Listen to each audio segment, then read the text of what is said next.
Well, good morning, Houston. This is Oscar Hines. Welcome to Ninja Talks. Ninja Talks is the show where we connect with individuals one-on-one to really delve in deeper.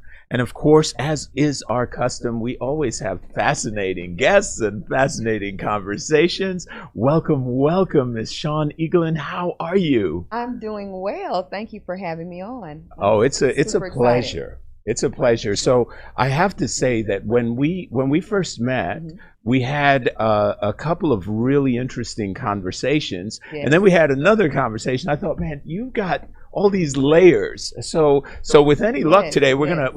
gonna peel back some of those layers a little bit. I'm ready to be transparent. I'm ready. Well, awesome, because not everyone gets to go one-on-one with the ninja. So this is on. Oh, right? Okay. So I'm honored. you know, I quite frankly, I am honored because I think you have a very varied and interesting, nuanced background. So tell us a little bit about you first, so we can roll into it. So first, hello moguls. And I call everyone I meet a mogul because everyone to me is a very important person. And that's the true definition of mogul. My name is Shawn Eaglin. Background is I'm a poli-sci grad from U of H. Go Cougars! All my Yes. Cougars out there. And so I've had an extensive career in the political world, the political arena. My last, I guess you can say, contract was with Lieutenant Janine Hughes, who ran, she's a former candidate for sheriff of Fort Bend County. Amazing opportunity. It really, really was. And it was my first opportunity to actually manage a campaign. I've always worked as a, I guess either a manager or a coordinator or a director. So this was really, really a great feat for me. And she was wonderful to work with. Also, I'm a real estate agent. So I deal with investors, individuals who are looking to sell their properties and or, because sometimes they're doing both at the same time, Yes. purchase a property. That could be a piece of land, a home, a rental property, multifamily. So just the entire gambit. Yes. And then I have Mogul on the Move. Acronym MOM, Mogul on the Move, and we'll deal into that. I love that. deeper. I love that. Mogul on the move. That is so cool. It rolls off the tongue beautifully. So there's a lot there. There's a lot going on. Multifaceted, I would like to say. Yes. Yeah, I agree. Well, you know, I always love this analogy of a diamond because, you know, when a diamond is before a true, I guess, craftsman takes that diamond, right, and starts to create those facets, and then the facets start reflecting inside of reflections, and it creates these amazing, you know, prisms. And I have to say, and I'm going to sort of yell my partiality, but I love to see and talk to beautiful, strong African American women that are confident in all the different areas of their life. And we appreciate that. Yes. I can yes. speak for my other beautiful, strong African American women. Well, awesome. That's Well, appreciated. it is truly an honor. And so there's lots of layers. And I remembered having a conversation with a friend some time back, and she was very proud graduate of Texas Southern University and very, very strong, high-powered individual, and we were talking specifically about the perception that sometimes an African American woman has, and I remember having some conversations around that as well. So what you smiled when I said that? So what? Because if you recall, you and I had a bit of a conversation about that. Yes. So I will say, I don't know if we can't use foul language, huh? Yes, we can. Okay. So I've been called a bitch in the Okay. political world, right? Because I believe in standing for what I believe in standing for. And me getting into politics was to bring some integrity.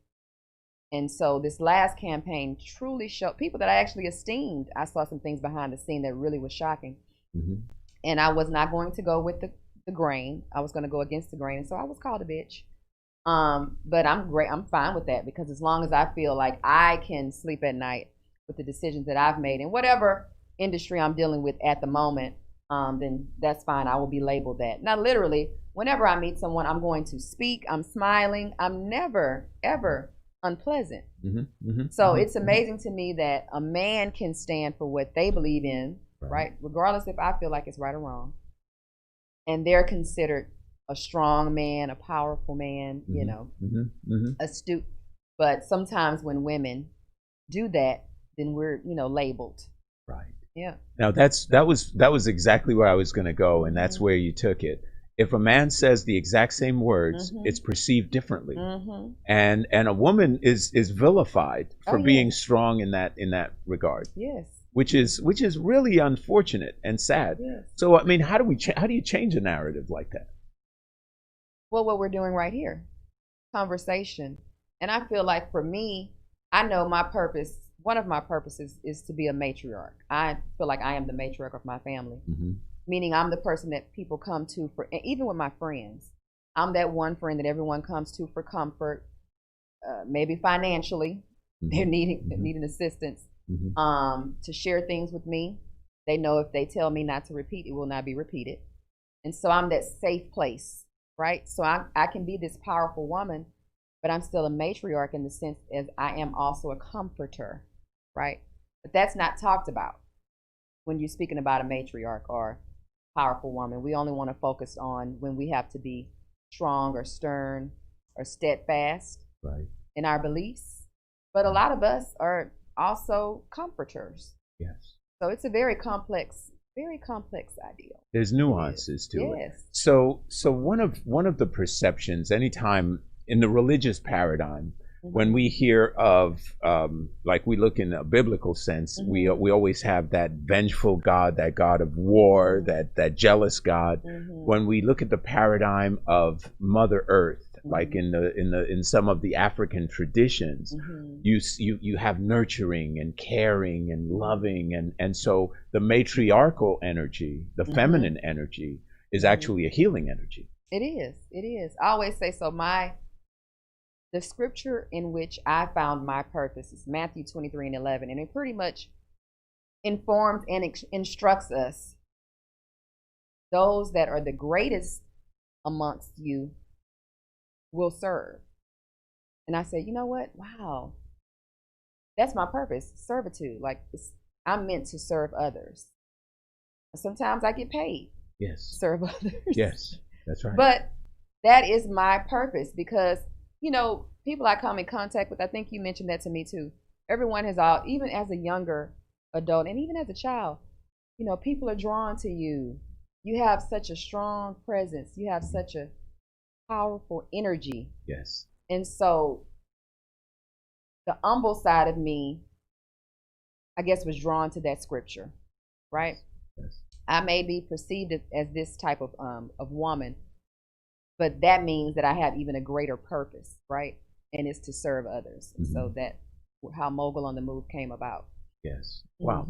Well, see, that's pretty interesting, and we'll delve into the Mogul on the Move piece in a little later in a segment. But in this idea of service, you've actually had to really do some, I guess, what we'd call brand management when it comes to the political folks that you work with. That's not an easy task. Sometimes politicians like herding cats because they decided to get into politics because they were like, you know. It's funny because you say decided to get into. My candidate, this was her first campaign. Okay. And she was fresh. Yes. Like this was newness to her. Yes. And this is the South, and she's from the East Coast. And so, you know, different regions, we communicate a little differently. Yes, we do. The reason why I decided to work with her, and it was funny, she was very persistent because I kept saying no. Like, no, I don't, you know. My last campaign was 2016 for a bond with Aldine ISD, and I was contracted.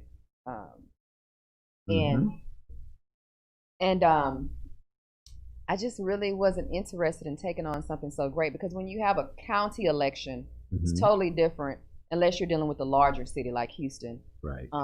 It is nonstop campaigning on the ground, grunt work, you know. So I knew it was going to be it's going to take over my life, pretty much, which is what it did. You to prepare to not have a social life Exactly. for a while, yeah. But she was such an amazing woman. I mean, her energy, she's pure at heart, extremely educated, okay?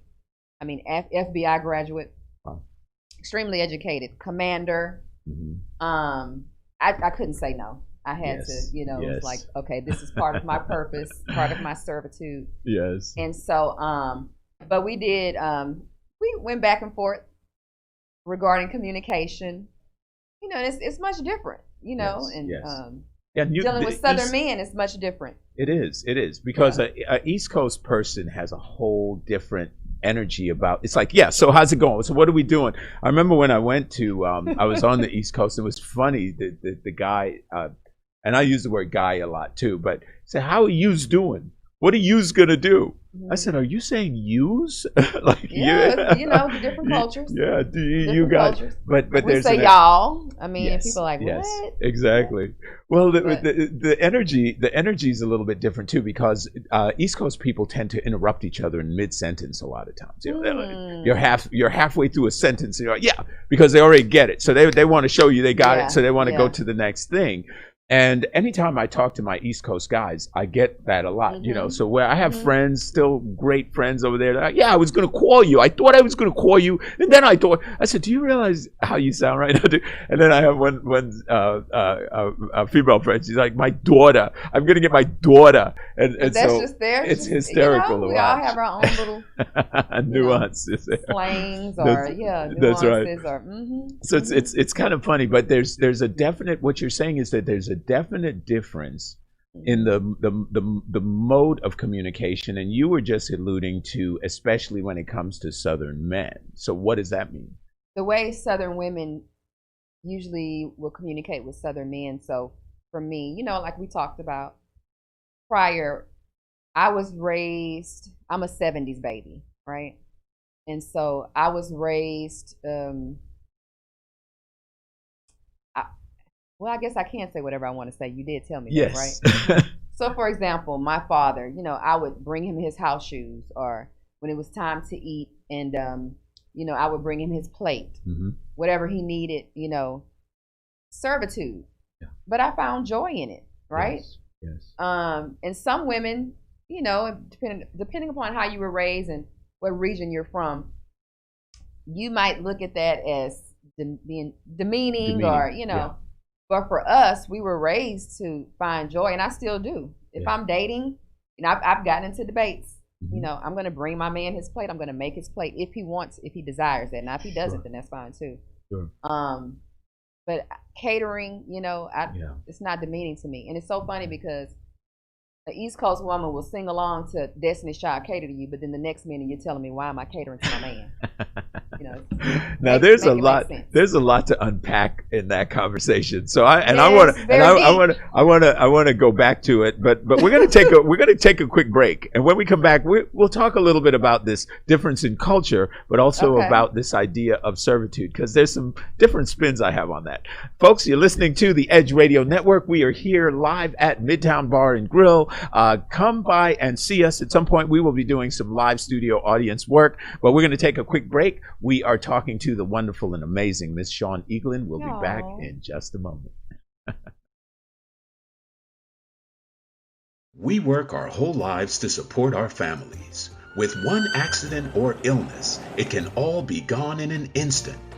Now there's a smart, affordable way to protect your family. Go to findhealthbenefits.com and discover low-cost life insurance for as little as $2 per month. Add to that a tax-deferred annuity that can help you protect your assets and grow your money for retirement. Learn more. Go to findhealthbenefits.com or call 877-235-6094. A critical illness can strike without warning and wipe out your life savings. In fact, it's the #1 reason for bankruptcy. Find Health Benefits offers an affordable solution. Get up to $50,000 if you get cancer, stroke, or a heart attack, giving you the peace of mind to focus on getting better while the plan helps you to pay your bills and medical expenses. Learn more. Go to findhealthbenefits.com or call 877-235-6094. 66% of seniors spend more time shopping for cable TV than Medicare plans. Most say because it's just too confusing. Laws change every year. The wrong plan could cost you thousands and prevent you from seeing the doctors you want. Introducing FineHealthBenefits.com. Save time, save money, see specialists without referrals. Go to FineHealthBenefits.com or call 877-235-6094 for this informative brochure. Society is on the edge. Let's bring them back. Edge Radio, because truth still matters.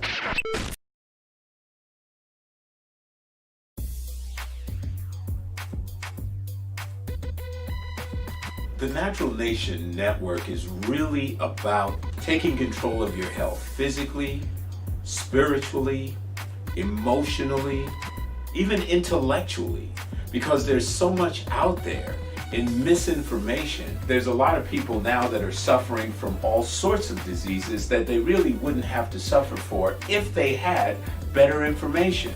And that's what we're here to do. Provide information that can save lives. The mind and the body are totally connected. Health can be really serious, and sometimes we just have to lighten it up a little bit while we're still providing substantive information. And my sort of mantra on the salsa dance floor is kind of similar.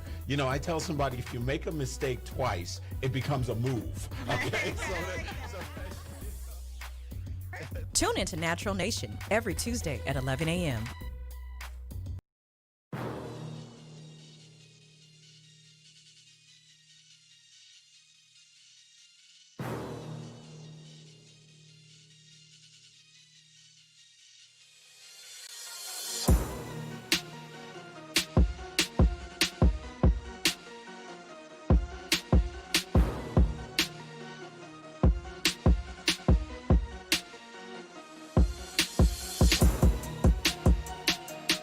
And we are back. You are listening to Ninja Talks, the show that really gets past those surface areas down into depth. And we are talking to the amazing Shawn Eaglin, and we were just before the break about to hit on a topic that some of you ladies out there might be, oh hell no. And that's okay. Do what's best for you, and I'm going to do what's best for me and my man. Okay. So for those just joining us now, you were saying that you derive pleasure in serving a plate and bringing a plate to your man, making him feel catered to. Yeah, making him feel honored. And once again, a lot has to do with how a woman or a man has been raised. Some men might not want you to bring them their plate. Hey, I was raised around older individuals, Mm-hmm. and that's what we did, and we found joy in it. And so, to me, it's pleasure. And once again, like I said, that's what "Cater to You," the song by Destiny's Child, is about. We jam to it, but a lot of us have an issue with you, and that's okay. It's whatever's best for you and your mate. Right. For me and mine, I will be catering to my man. Now, it's reciprocation. Now, that that's means he's the question. already done his work. Yeah. I'm So not what is the yeah. reciprocity for you? It's me showing him that I appreciate him as a man. I honor him as a man. But how does he pay you back? Well, he's already done the work. What do you mean the So work? it's me paying him back. He's already provided chivalry. He's already, courted me, Okay. right? Okay. And that never stops, right? I don't believe, even when I do get married, let's send a prayer up. We're never going to stop courting, making that time, that quality time for each other. I definitely am once again, that goes to the old school in me. I'm not going to give you the milk before you purchase the cow. Yeah. So just making me feel special. And sometimes people go straight to monetary. It's not monetary. It's just the small things, Mm-hmm. calling to check on me, asking me how my day went as well. So what's your love language? Is that your love language? So my love language is everything except for affirmation. I don't need to be told that I'm beautiful. That I need you to show me how you feel about me. It's action, Mm-hmm. which is very different because most of my friends differ with love language. They want to be told that they're beautiful. They find issue when a man doesn't affirm them, or honey, I like that outfit you have on. That's just never been me, right? And maybe because when I was raised, I was always affirmed, right? And so that's my reason why I'm thinking that I don't really need that, but I need the action, the affection, gifts, servitude. I can't remember the other one. So all of those except for affirmation. Touch is another one. Yeah, affection. Yeah. Definitely, I'm very affectionate. But I just don't need to be told. Now, I do like to hear I love you. Sure. But I don't need to be told that my outfit is, oh, that's a beautiful outfit, or you look beautiful, or. So you won't say, do I look fat in this dress? No, that's not me. Women, guys get scared to death. They're like, what should I say right now? I'm not sure. Okay, so that's not me. No, that's not me. That's that could be unnerving for guys. Yeah, that's not me. Well, it's interesting because the male brain and the female brain are very different, not just in the obvious ways, but also in the way we process information. Women are far more detail oriented, but you also are far more analytic. Like if I say, that's a beautiful dress. It's an interesting dress. If I said, let's say it's an interesting dress, you might say something like, what did he mean by interesting? What did that? Now I don't think the same. You won't. Yeah. Right. But I'm saying a lot of women will, and they'll analyze the hell out of it until it's like, okay, let it go. I'm not. No. Yeah. What I would go to is, if you say that to me, go ahead and say that. That's a really interesting dress. Oh, what do you like? Is it the design that you find interesting? Is it the pattern? That's where my mind goes. Yeah. Okay. Right? That's nice. Yeah. But I think it has to deal with security and insecurity. I just had a conversation with my love, my honey, and we were talking about the huge difference when dealing with someone who's secure within themselves and who has quite a few insecurities. Yeah. So because I'm secure with myself, I'm not automatically going to negative thought. Right. What do you mean by that? No, I'm not doing that. Because if you like it or not, I'm still wearing it. I'm looking good in it, regardless of what you may think. That's right. So my mindset is maybe a bit different. Nice. Well, it's an important distinction, because I think sometimes with individuals that have some insecurity issues, you may not know what those bumps in the road are. Some speed bumps are covered until you get to them. Yes. And then you're like, whoa, what just triggered that hot mess? What just happened? Yes. Yeah. What did I say? Oh, yeah. And that's a little unnerving, because you never know. Now, my personal philosophy with that is that I believe you need to go through the seasons together. I really do. Because I've done enough in the study of psychology to know that people are affected at different times throughout their year. We are more, you've heard of the Akkadian rhythms. The basically people wake at certain hours, go to sleep at certain hours. They acclimate to seasons.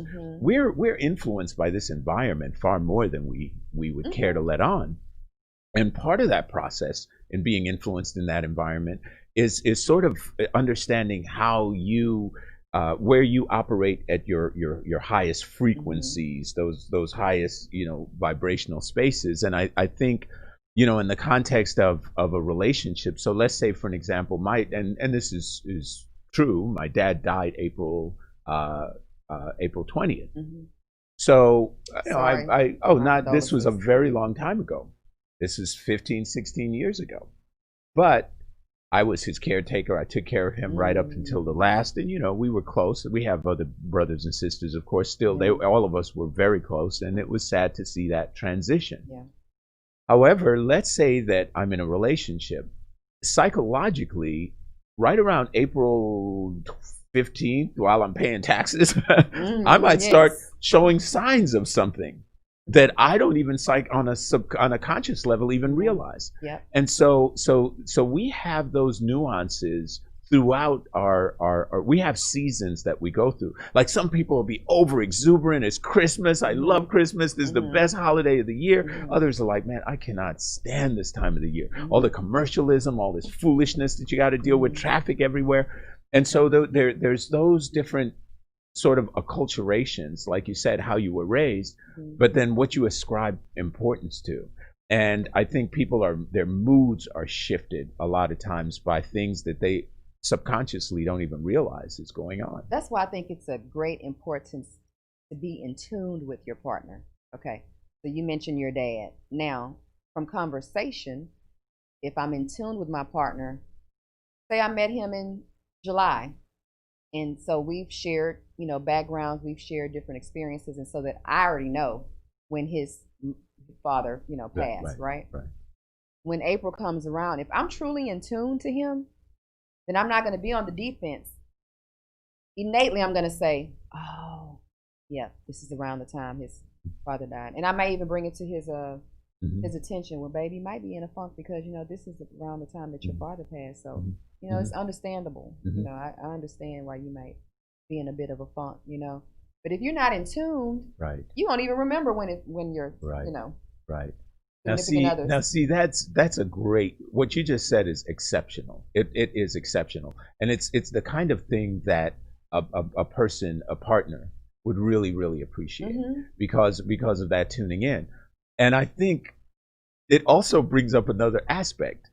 Most guys, and I'm not going to say all, but I'm going to say most guys will not recognize that. Like they don't get that detail. And so women will get pissed off at that. Like he didn't even remember that this was this thing that happened to me or whatever. And so then he's in a doghouse for it. That could sometimes happen. Yeah, on the I opposite definitely side. agree with that. Yes, being in tune. Maybe I'm an exceptional woman then. Well, maybe you are. I'm not going, like, if I'm in tune with my partner, I might understand that, he has this business and then he has this career and he, I'm saying without saying, I'm trying to be careful and mindful. Sure. And respectful. But you know what? I would hope that I'm with someone who, if it's something that major, a death, or a birthday or anniversary, that they would be able to bring that to mind, right? And if not, then I would mention, as a woman, we're going to remember. Yeah. I would mention, and I would hope that he would be sensitive to the fact, But to me, it all goes back to being in tune. I think a lot of people are in relationships and marriages where they're truly just not in tune with their partner. Right. You're right. Okay, well, good stuff. Good stuff. We're talking to Shawn Eaglin. And folks, this is Ninja Talks. We're going to take a break. When we come back, let's talk about Mogul on the Move. Very, very cool. So we'll take a break. We'll be back in just a few moments.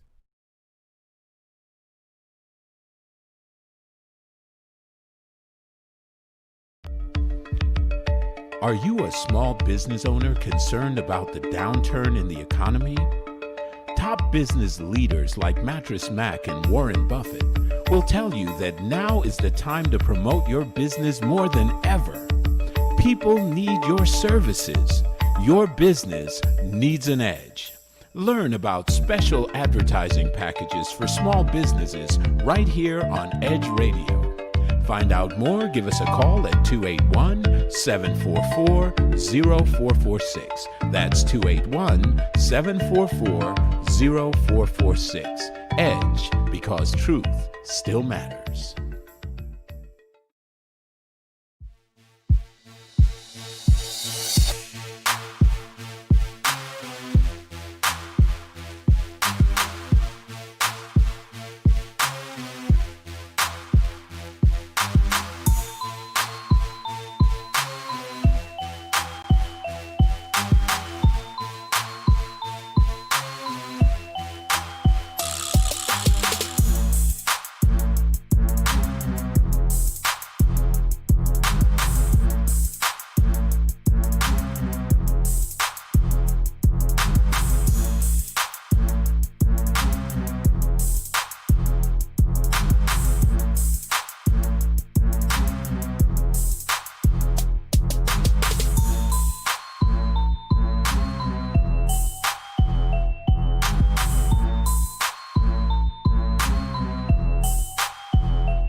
people stop talking to each other, society is on the edge. Let's bring them back. Edge Radio, because truth still matters.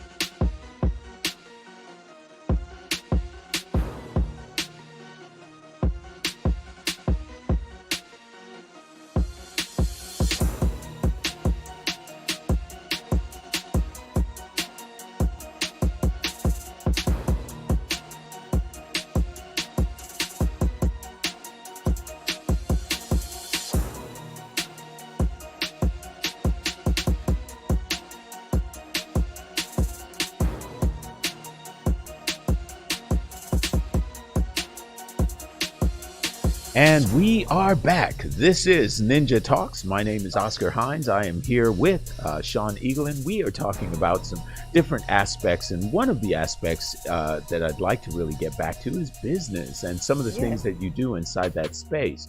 So, Mogul on the Move is a beautiful name. I love it. Names resonate with me. And then I like the acronym too. Yes.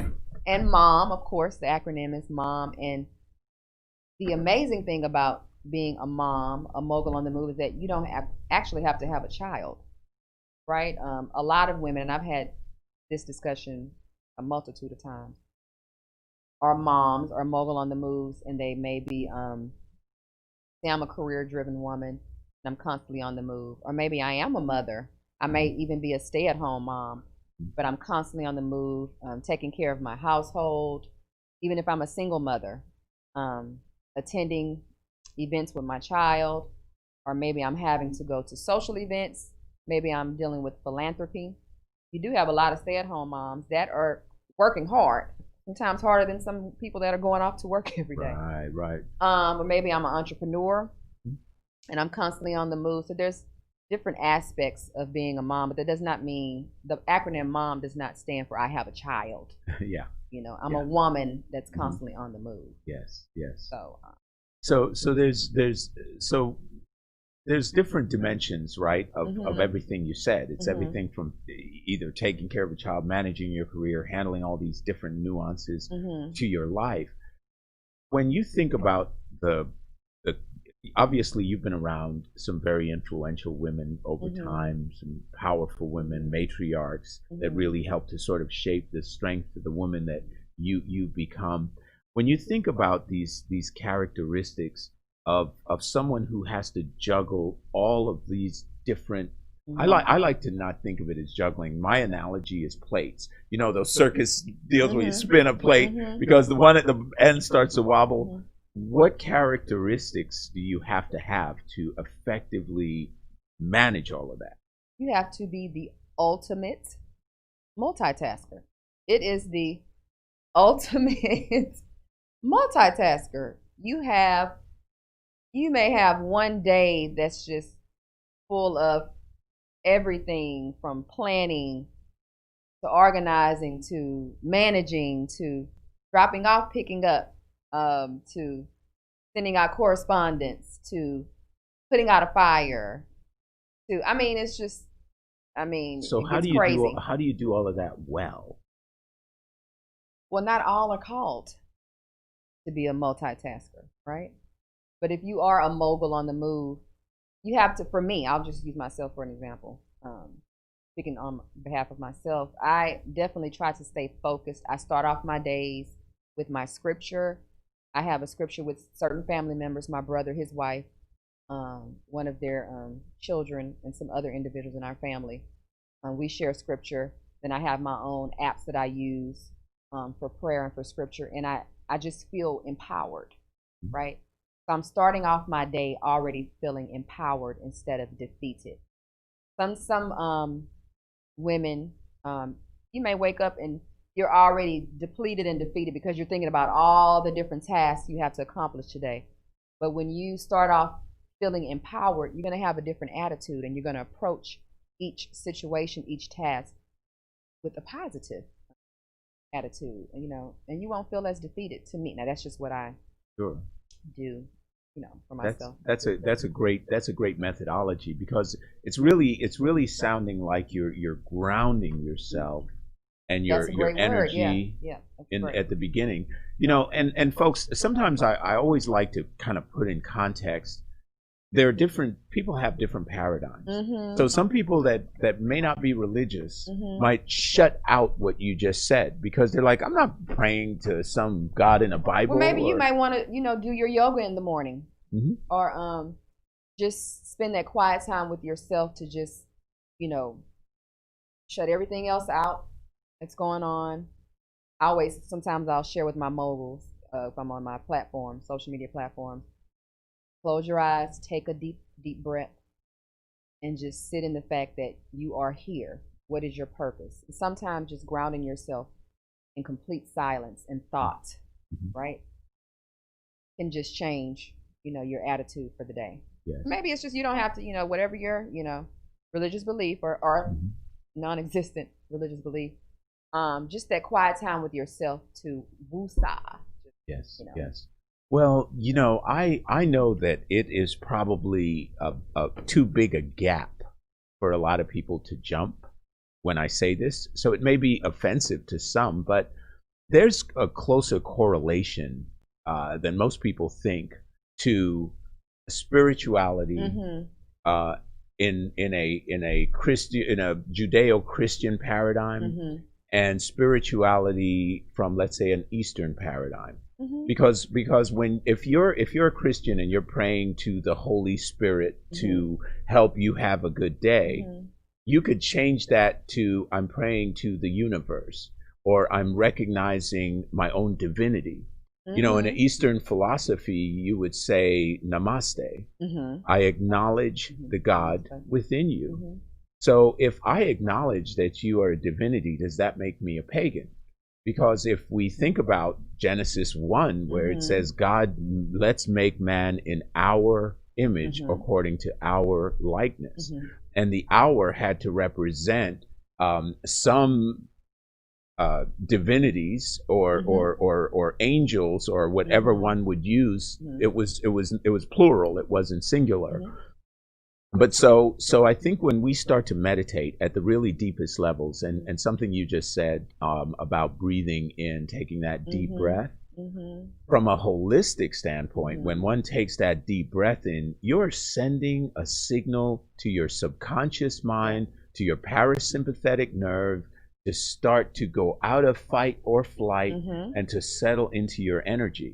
And then when you start thinking about how you elevate your thoughts towards purpose, and you become very intent on purpose, it becomes a transformative experience. Yes, I agree. I remember when I was at the height of being a single parent and handling my kids and handling my business and raising these guys the best way I could. I had to have a surgery, and I didn't want to have it. It was a voluntary surgery. It was an emergency surgery, but I had a hernia at the time, and I had to get it handled, and I was scared to death. If something happens to me, what's going to happen to my kids? Yes, that's first thought. And so that was worrisome to me. But of course, the day before that, I lit candles. I went into deep meditation, probably more profound than I had ever done before. And I visualized this perfect, amazing outcome. Everything was going to go well. Everything was going to go wonderful. And the next day, I got there at 6:30 in the morning, and I was supposed to not be in surgery till 10 or 11. And apparently the 7 o'clock guy didn't show up. So they were like, okay, we're taking you right now. I was like, but I wasn't ready.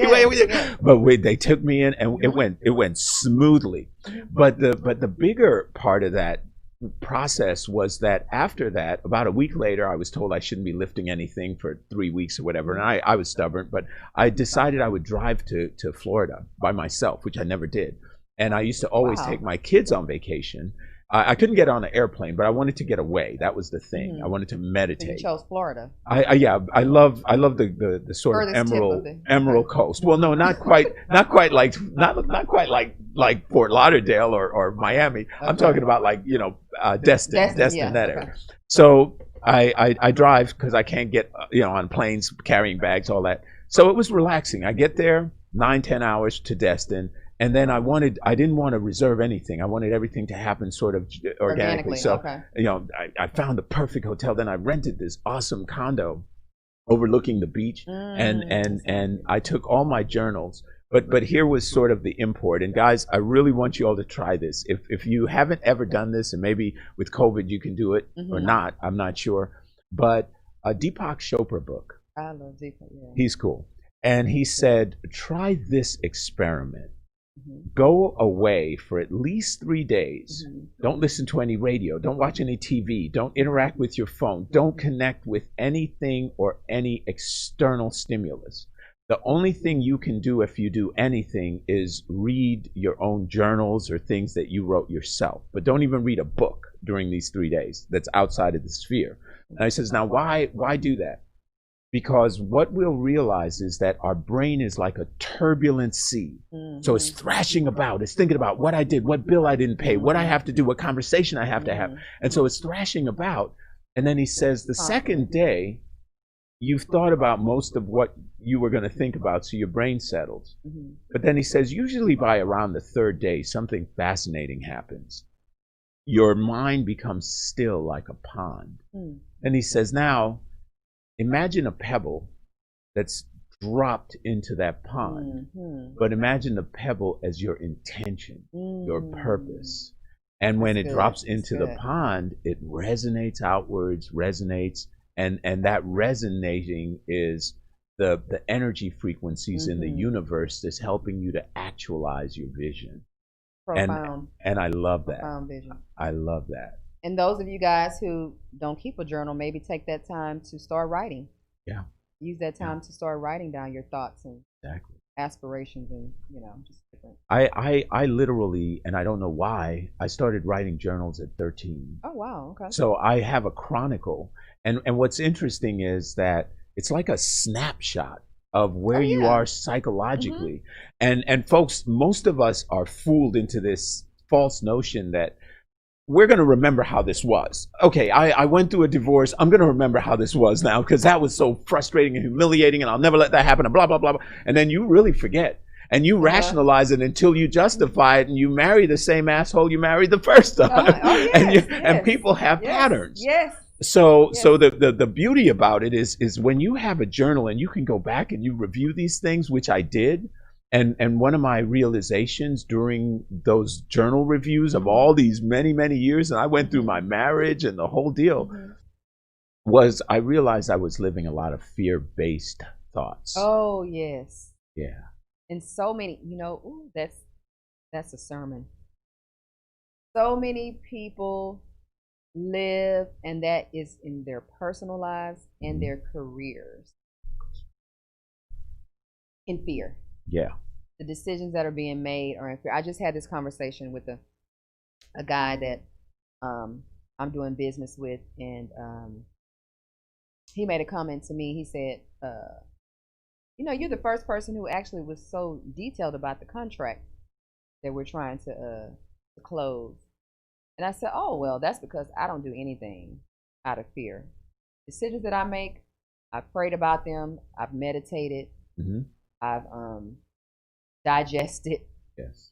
So I'm never going to act out of desperation, out of fear, because that's when it's detrimental, right? Absolutely. And so many people really function professionally and personally out of fear. Maybe out of fear of losing this person, or maybe losing this opportunity, this great career opportunity. But I always feel like what's meant for you is meant for you, and you just never want to go into something driven by fear. Yes, I agree completely. But there's a challenge with that in the sense that we're living in a fear-based society, and yes, people respond more to the stick than to the carrot. So in the context of what's happened in the last 6 months, we've seen a massive shift, first in our health and how we greet each other, and then in the way that we relate. When I see someone and I smile at them, they see my smile, I see their smile. That's the first communication. It's like, now you've got this mask on, so you've got to see their smile. Yeah, or not see their smile. That's right. That's true. You could not see their smile. But so the paradigm has shifted. But then there's also real people that are really dying. It's not just make believe. You know, there's a real pandemic. But then there's also this undercurrent where the manipulators of this system of things are using the narrative to scare people into behaviors, and that's troublesome to me. The notion of like I referenced in a video I produced about the Las Vegas shooter. Remember that Las Vegas shooter? Yes. The thing that made that really diabolical is that he studied the angles of how that park was set up, and he knew that since people came in this exit, they were going to be going out this exit when they heard gunfire. And he was positioned so that as they were coming out, he was just picking them off. That's how he shot 83 people. It's insane. So such a far range. So people act out of fear, but when they act out of fear, it's predictable. Oh yes. So my question to you as a political strategist is when you see one of your candidates or one of your clients that are wanting to respond to something and they're fearful, how do you maneuver that? Once again, it's reeling that individual in. It's the calming of the situation, right? Calming that individual to a sensible mindset. Talk them off the cliff. Yes, sensible mindset. I even use the verbiage. Okay, let's breathe. Yeah. Let's breathe. So that we're not reacting out of fear, out of anger, out of frustration. But it's every. So I try to be a grounded person, and I have to keep reiterating that because when you know your purpose, and my purpose is to serve others, I can't serve others if I'm not grounded. Correct? Sure. People can't come to me when they're in chaos if I'm chaotic. Exactly. Okay. Exactly. So since I know that my place is the matriarch in my nucleus, then I have to remain grounded. I have to be the one to calm. I have to be the one to it could be this. We can be in the same situation, my mom and I, and something happens, and she immediately goes to, freaking out, and I'm like, okay, come here, let's do this, let's do that. I immediately go into that mode. Yeah. Of organizing, But if I say anything else, I would say to you guys out there, you have to be so grounded. Now, for me, it's spirituality, it's energy. I'm a true believer of energy. Everything is not just religion. It's not. Energy is so important. What, like you said, how you grounded yourself before your surgery. The energy that you put out. Yes. Your mind is so powerful. It affects your body. Absolutely. If you realize that, what if you would have gone in stressed and your body's tensing up? How would that have affected your surgery? We don't know. I'm not a physician, so I don't know. But the mindset and the energy is so important to me when you're dealing with, like what we're dealing with now, our environment politically. Yes. The tension between your neighbor. Maybe your neighbor has a different political viewpoint than you do. How do you? I'm going to make you speak to me. Hi, good morning. Yes. You don't speak. That has happened to me. I have a Republican, neighbor, and I'm a Democrat. He ignored me. Good morning. Yeah. Right? Yeah. I'm going to still put out pleasant energy. I'm going to still, show him, hey, regardless of those beliefs, I'm still here as your neighbor. I still care. I still, want to be pleasant. I want pleasantries between us. But see, that's so important. We do a show on Mondays called Dearly Disenfranchised. It is I love that title. It is cool. I love it. It is and it's very apropos. And I think you might have a fascinating conversation with Nicole Gray, who is the co-host of that show. She's an attorney, and she speaks to this idea of the disenfranchised on the political spectrum. But we were talking hyper bipartisanship on this past subject. We had a Republican on that we addressed it with him as well. But it has gotten so divisive.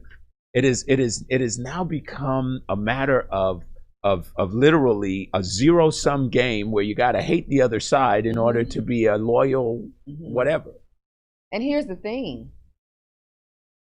I'm glad you brought that up. One thing that Janine did, which was different from the other candidates, she started. So you're going to always get questions from your constituents, right? Yes. From the public. And so one of the I guess locals in Fort Bend County made the comment, I would vote for you. You seem like a strong candidate, but you're a Democrat, and Democrats don't believe in working. I mean, literally. Now, this is a person who you know is a Democrat that works, has a job, but she said Democrats don't believe in hard work. Yeah. They believe in killing babies. I mean, she was so passionate about it. And so Janine and myself were like, okay, well, when you're dealing with someone's safety, it doesn't matter if I'm a Republican or a Democrat. Exactly. You're a human. It's bipartisan. My thought when I come to your house, when you've called me, you know, 911 dispatcher has reached out to me to come because someone's breaking into your house. Exactly. Your political party is non-existent in my mindset. Yes. Some things have got to be bipartisan. Yeah. Yeah. Right? It's just, it is what it is. You're right. You know. Well, you know, the thing that I guess disturbs me is I think at a very rudimentary level, I'm a humanist. I love people. I love human beings. I love relationships and interaction and enhancing But that's a rarity. communities. That's a rarity. Well, I wish it weren't. I know. I do too. I have one of my mentors, Sean, you want everyone to be, you know, so humble, and you want everyone to care so much. Everybody is not like you. Sure. And you know, you have to come to that realization. You can't expect everyone absolutely have a deep love for others. That's true. But you know, to the degree that hopefully we exude that love, it'll resonate back at some level. I've found that there are people that I've treated with kindness that were not kind, and they found a place in their heart to be kind. And I would encourage those listening to us today to think about how you bring kindness to someone's life, how you show them the I would call it service-centered leadership, because you are providing that service, but you also a leader in that space. So this time has gone by very quickly. It did. Time flies when you're having great conversations. So tell folks how they can connect with Shawn Eagleman. So you can either call me at 832-865-0625. You can go to my website, www.mogulonthemove.com. You can find me on Instagram at mogulonthemove. Yes. And then Shawn Eagleman is my Facebook. Most of my time is spent on Instagram, where I communicate. You know. Yes. So yeah, definitely reach out if you have any questions regarding real estate, how you can serve someone else, or if you just want to communicate. It's fine with me. I'm open. Well, they're going to want to communicate because you're gorgeous and beautiful, and they're going to be like, "Hey, how you doing?" And you're going to say, "I am happily yes, I am taken right now." So, guys, if you're calling for that reason, don't waste your time. Yes, don't waste your time. I'm going to send you prayer hands. Yeah, there you go. Awesome. Yeah. All right, folks. Well, you heard it live. And I want to thank you before I have to thank you for giving me this opportunity. I really do. I appreciate it. I feel honored, so I do want to thank you. Sure. Well, I've enjoyed this conversation, and you are a powerhouse, and it's exciting to watch how you move through the spaces that you occupy. So I'm loving Mogul on the Move, and I think that there's a lot of promise in the future with that. So we'll see how it develops here at Edge Radio. Yes. Exciting things in the works, so keep me uplifted. I need that good energy coming my way. Yes, absolutely. All right, folks, you have been listening to Ninja Talks here on Edge Radio. We are out today. We are going to go ahead and connect with Real Talk Real Estate at 11:30. So be sure to stay tuned for Real Talk Real Estate coming up, and right after that, Matchmaker Hotline. Thank you for joining us today, and stay connected. We'll talk soon.